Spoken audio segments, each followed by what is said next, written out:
Qiyamət günü 2 dəstə cəhənnəmə gedir.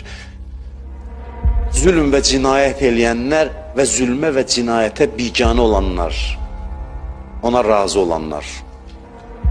Ola bilsin o namaz qılan olsun, ola bilsin oruç tutan olsun. Amma vecinə deyil. Nə oldu? Kim kimi öldürdü? Nə oldu? Deyim, mənə nə var? Sənə nə varsansa, Peyğəmbər deyil, sənə nə var? Onda sən müsəlman deyilsin. Sən mənim ümmətimdən sayılmırsan. Mənə nə var? Mən müsəlmançılıq bir araya sığmır.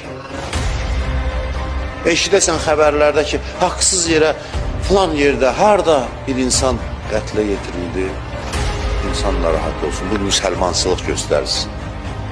Yoxsa keçdi üstündən heç elə belə heç nə olmayıb, bu iman zəifliyinin göstərisi. Qiyamət günü 2 dəstə cəhənnəmə gedir.